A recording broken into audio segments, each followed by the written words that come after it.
Subscribe అంటే కొంచెం 10 దానికంటే ముందు ఇంకొక చిన్నది చెప్తా సార్. నేను చెప్పేటివన్నీ నీతి కథలే ఉంటాయి. ఏమంటే ఊప చెప్తే వింటారా?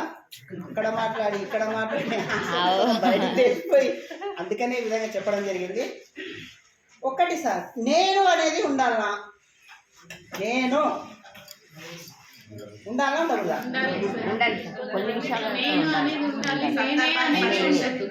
నేను గర్వం అనేది ఉండాలా?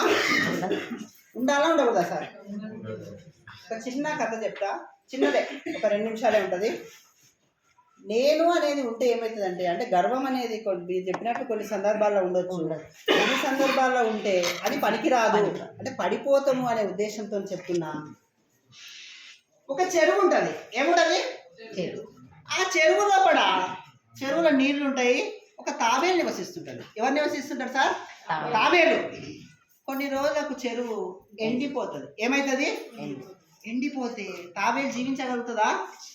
తాబేలు ఇంకా ఎట్లా చేయాలబ్బా, జీవించలేను కదా, నీళ్ళు ఎండిపోయినాయి, ఎట్లా చేయాలా అనుకుంటా తాబేలు సిగ్గుందా సార్? సిగ్గులేదు. తాబేలు ఏం చేస్తుందంటే ఆలోచించుకుంటూ ఉంటుంది. అక్కడి నుంచి ఏమవుతాయంటే కొంగలు వస్తాయి. ఏమవుతాయి? కొంగలు ఆకాశంలో ఎగురుకుంటూ వస్తే తాబేలు చూస్తుంది. తాబేలు సాయం కొరకు అడిగితే కొంగలు దయగలవి. కొంగలు ఏం చేస్తాయంటే, అరే తాబేలు కింద ఏమో పిలుస్తుంది అని చెప్పి కొంగలు ఏం చేస్తాయంటే తాబేలు దగ్గరకు వెళ్తాయి. వెళ్ళి ఏం చెప్పు తాబేలా, ఏం చెప్పు తాబేలా. ఇప్పుడు మేడం తాబేలు అనుకోండి, ఒకవేళ ఏం చెప్పు తాబేలా అని అడిగితే ఏం లేదు, చెరువు ఎండిపోయింది, నీళ్ళు లేవు, నేను బతకలేను, మీరంటే రెక్కలు ఉన్నాయి కాబట్టి నీళ్ళున్న చెరువు కాడ పోయి చేపలు తింటారు, నాకు లేదు, నన్ను కాపాడండి, ఎట్లా అంటే సాయం చేస్తాం మేము ఖచ్చితంగా, కానీ ఎట్లా తీసుకుపోవాలి నిన్ను, ఎట్లా అంటే నేనే చెప్తా ఉపాయం కూడా అని. తాబేలు ఏం చేస్తుందంటే ఒక కట్టె తీసుకురండి, ఒక కర్ర తీసుకురండి పెద్దది, కర్రకి 2 వైపులా మీరు కాళ్ళతోనే పట్టుకోండి, నేను నోటితోనే మధ్యలో పట్టుకుంటే మీరు ఎగురితే నేను కూడా ఆకాశంలో ఎగిరిపోతాను, నీళ్ళున్న దగ్గర వేయండి అని తాబేలు కొంగల్ని పెట్టుకుంటుంది. ఖచ్చితంగా సాయం చేస్తామని ఒక కర్ర తెస్తుంది. ఏం చేస్తుంది? కర్ర తెచ్చి కర్ర పట్టుకుంటుంది. కర్ర ఇట్లా పట్టుకుంటే కొంగలు ఏం చేస్తాయంటే 2 కాళ్ళతో పట్టుకుంటాయి, తాబేలు నోటితో ఇట్లా కరుచుకొని ఎగురుతాయి. పోవా పోతుంటే ఒక ఊరు వస్తుంది, ఇట్లనే కొండేరు అనుకో, కొండేరు వచ్చింటుంది. కాంప్లెక్స్లో ఉన్న టీచర్లల్లో బయటికి పోయి పోతారా పోరా, నేనైతే పోతుంది బాబా పోయి అరే కొంగలు తాబేలు తీసుకుపోతున్నాయని చూస్తుంటారు. ఇట్లా కొంగలేమో తాబేలు తీసుకుపోతున్నాయని చూస్తే ఇది ఏం చేస్తారు, తాబేలు అబ్బా నన్నే చూస్తున్నారు కదా, అందరు నన్నే చూస్తున్నారు అనుకుంటే కొంగలు మీరు ఆకాశంలో ఎగరంగా ఎప్పుడన్నా ఈ జనం చూసినారా మిమ్మల్ని ఏంటది? ఎప్పుడు చూడలేదబ్బా మమ్మల్ని, మేము ఎగురుతూనే ఉంటాం, ఎవరు చూడండి మమ్మల్ని అంటే. ఎందుకు చూస్తున్నారు? నన్ను బట్టి చూస్తున్నారు. ఎందుకు చూస్తున్నారు?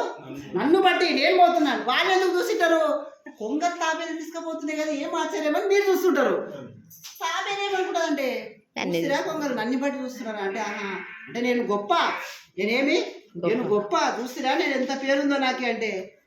కొంగలు ఏమంటాయి అంటే ఏం సరిగ్గా వినిపిస్తలేదు, అంతే మాటలు స్పష్టంగా వస్తలేవు, గట్టి చెప్పు అంటాయి.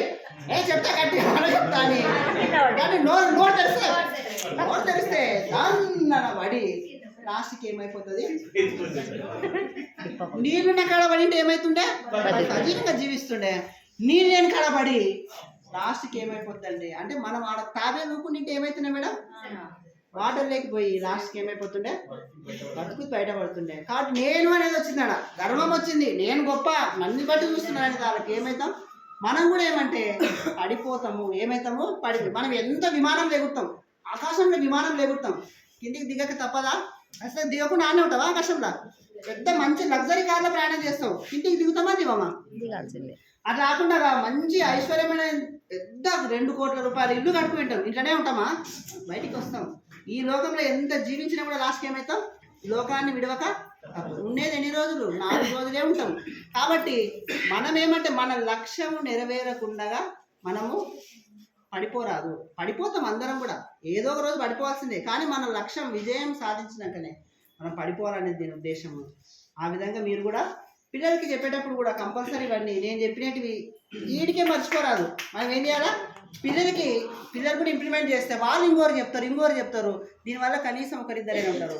నెక్స్ట్ చెప్పే స్టోరీ